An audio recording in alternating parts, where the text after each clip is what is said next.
보자. 앞으로 좋은 때가 올 거야. 이것을 신앙이라고 생각하는 사람들이 많아요. 바로 이 순간부터 예수님은 당신의 메시아로서의 사역을 시작하시겠다는 것이에요. 그래서 이제부터 소경이 눈을 뜨고 벙어리가 말하고 안전뱅이가 일어서게 하겠다. 바로 이 순간부터 이 일이 일어날 것이다. 이렇게 말씀하신 것이에요. 그런데 아시다시피 예수님은 모든 소경의 눈을 뜨게 하거나 모든 벙어리의 입을 열게 하지는 않으셨습니다. 왜 모든 사람을 치료해 주지 않으셨을까? 그 이유는 간단합니다. 예수님께서 오신 목적은 불치의 병을 치료하기 위하여 오신 것이 아니고 우리를 구원하시기 위해 오신 것이에요. 다만 예수님께서 불치의 병들을 치료하신 것은 지금 우리가 은혜의 시대, 이 구원의 시대가 도래하였다는 그 표적, 사인이었다 그 말이에요. 말씀을 읽으시고 말씀을 선포하시고 말씀을 가르치시고 나서 치유 사역을 하신 그 가장 큰 이유는 그것이 사실이다. 이것이 표적이다. 이것이 사인이다. 이것을 보여주시기 위함인 거예요. 그래서 예수님이 소경의 눈을 뜨게 하신 것은 그 자체로도 놀라운 일이지만 바로 그 표적을 통하여서 사람들로 하여금 옛 시대가 지나고 새 시대가 완전히 왔구나. 이것을 알도록 하시기 위한 선언이었다. 이런 말씀이에요. 그래서 예수님께서 한 사람의 소경만 눈을 뜨게 하셨다도 그것은 사인이에요. 예수님이 한 사람만 안진뱅이를 일으키셨다 하더라도 그 한 가지만 가지고도 사인이 되는 것이에요. 그러나 실제로 예수님은 많은 소경의 눈을 뜨게 하셨고 각색 병든 자들을 다 낫게 해주셨고 예수님은 여러 불치와 난치병을 가진 사람들을 고쳐주셨어요. 왜 그러셨을까? 그것은 우리로 하여금 너희들이 지금 은혜의 시대 안에 충분하게 들어왔다. 하나님의 구원의 시대에 충분히 들어왔다. 한 건만 해도 사인이 되지만 여러 건을 우리에게 보여주시면서 그 이유는 다른 것이 아니라 너희들이 은혜의 충분한 시대에 들어왔다. 구원의 충분한 시대에 들어왔다. 이것을 우리에게 알려주시기 위하여서 하셨다는 것입니다. 마치 배가 아주 고픈 사람이 근사한 식당에 들어갔어요. 그래서 맛있는 이런 요리가 가득한 식탁에서 첫 숟가락을 떴습니다. 여러분, 근사한 식당에서 맛있는 요리가 가득한 이런 자리에서 첫 숟갈을 딱 떴을 때에 첫 숟갈 먹는 것으로 배가 부를까요? 고플까요? 배 고프지요. 그러나 첫 숟갈 하나를 떴다는 이 자체가 아직 배는 채워졌지 않았지만은 충분할 수가 있는 것이에요. 왜?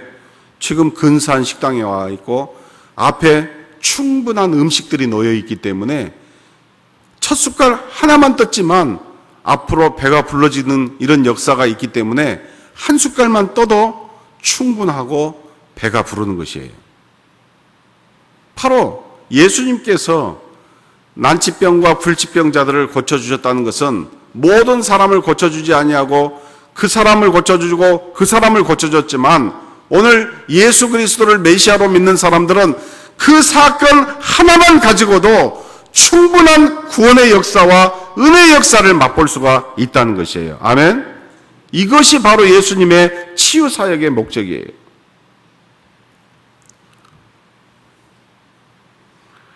과거에는 마치 하늘이 쇠로 된 뚜껑으로 딱 닫혀 있는 것 같은, 그래서 하나님의 말씀이 저들에게 들리지도 않았고 응답도 없었습니다.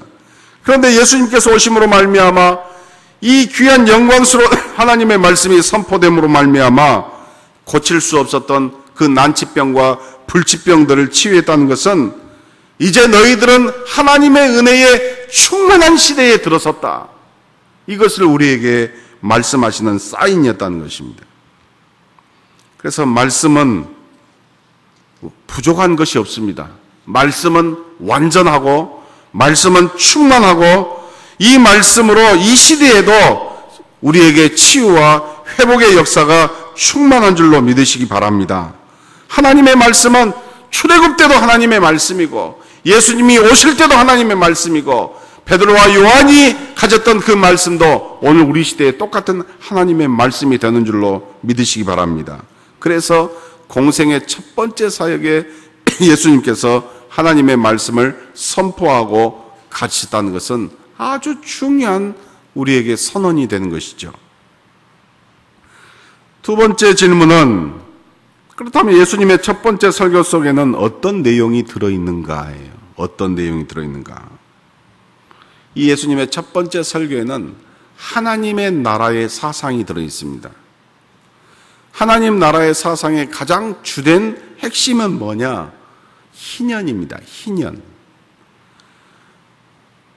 우리나라 사람들도 이 해방의 날을 경험한 적이 있죠. 그래서 일본 식민 통치로 36년 동안 우리나라 전체가 일본의 감옥이었습니다. 많은 사람들이 정든 고향을 떠나서 독립운동을 하기 위해서 만주로 가고 중국으로 간 사람들도 있었습니다.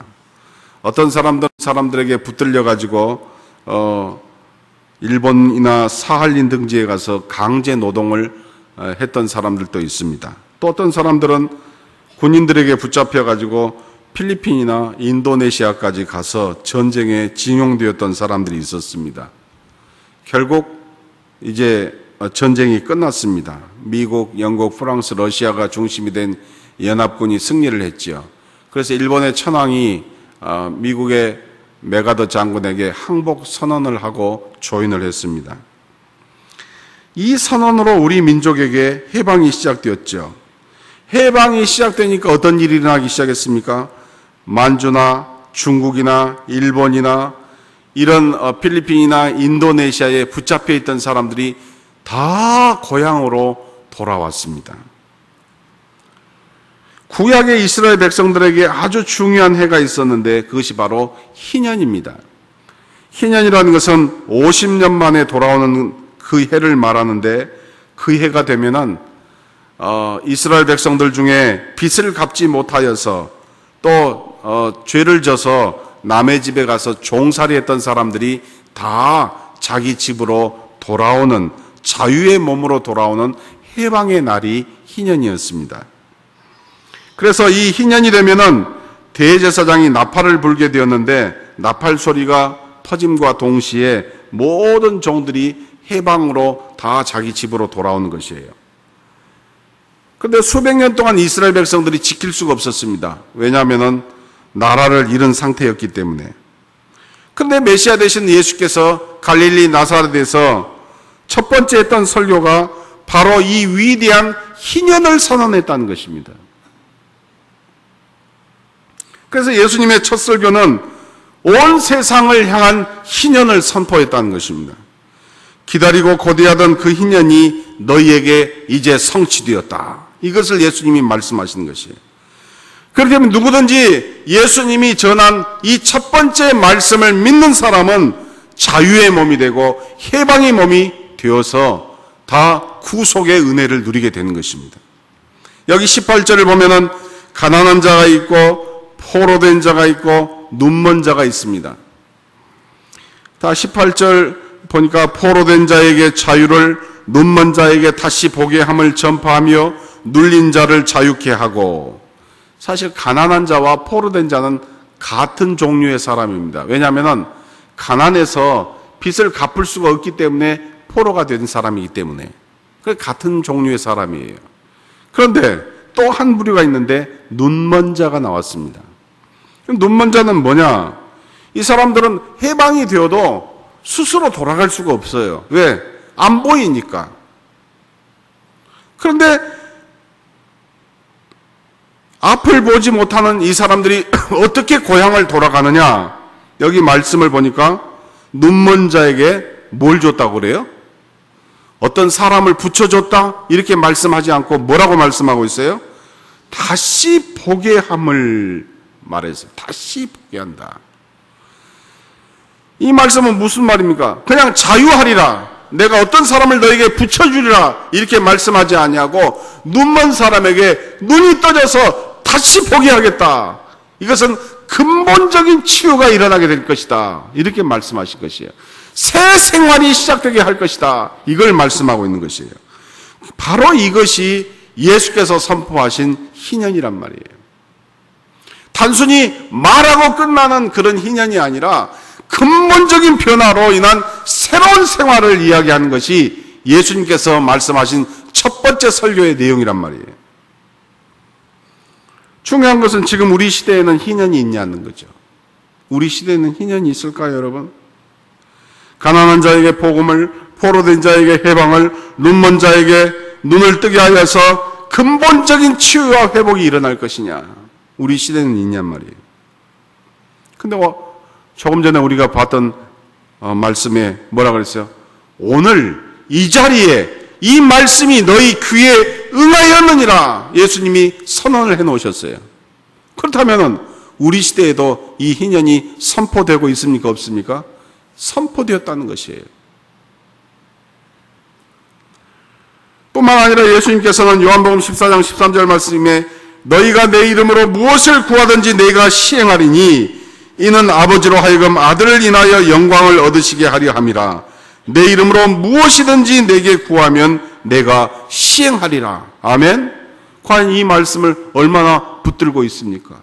그저 마음이 평안해지고 뭐 하는 일이 잘 되면은 이것이 신앙생활이라고 생각하지 그 이상을 기대하지 않는 거예요.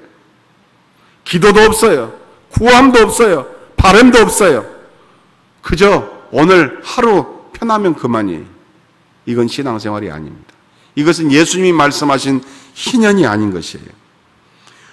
부르짖고 구하고 문을 두드리면은 열리고 주시고 응답해 주시겠다고 말씀하셨고 그 희년이 오늘 너희에게 응하였느니라. 이 말씀을 믿으십니까? 이 말씀을 믿는 자가 성도인 것이에요. 자, 그렇다면은 예수님의 고향과 같은 갈릴리 사람들은 이 예수님의 선언에 대해서 어떤 반응을 보였는가? 우리가 생각할 때는 굉장히 기뻐했을 거라고 생각을 할 수가 있습니다. 왜냐하면 오랫동안 해방을 기다려왔고 자기 고향에서 그런 사람이 태어났다는 것이 자랑스러울 거라고 이렇게 생각을 할 수가 있습니다. 그런데 이 갈릴리 사람들은 예수님의 메시지를 이상하게 여겼습니다. 22절 말씀, 저희가 다 그를 증거하고 그 입으로 나오는 바 은혜로운 말씀을 기히 여겨 가로되 이 사람이 요셉의 아들이 아니냐 이랬다는 거예요. 말씀을 듣고 은혜를 받는 것이 아니라 이상하게 여겼다. 그런 예수가 엄청난 이야기를 하고 있는 그것이 신기하고 기특할 뿐이었다는 그런 말이에요. 갈릴리 사람들은 메시아를 자기의 기호대로, 자기의 맞춤대로만 생각을 했기 때문에 예수에 대한 기대가 없었다는 것이에요. 그들의 맞춤 메시아는 어떠했습니까? 적어도 메시아라고 한다면 이거예요. 적어도 메시아라고 한다면은 하늘에서 구름을 타고 내려오든지 땅을 갈라서서 일어서든지 아니면은 영호걸로 나타나서 자신들을 매료시키든지 아니면은 날마다 오병이어를 일으켜서 자기들을 굶어 죽지 않게 하는 것이든지 이런 특별한 방법이 있어야 메시아라고 생각을 하는데 예수님은 엄청난 말씀만 하시는 것이에요. 그래서 예수님은 돈도 없고 무기도 없고 군대도 없고 그러니까 사람들이 믿지를 못하는 것이에요. 오늘 우리도 말씀이 기준이 되기보다는 내 기대가 되는 기준, 내 기대가 기준이 되어서 맞춤형 내 신앙, 여기에 반응하는 것을 좋은 신앙이라고 생각하는 착각 속에 빠져 있는 경우가 참 많아요. 그래서 좋은 교회, 나쁜 교회, 누가 이걸 결정해요? 자기 맞춤형 기대가 결정을 해요. 좋은 목사, 안 좋은 목사, 좋은 장로, 안 좋은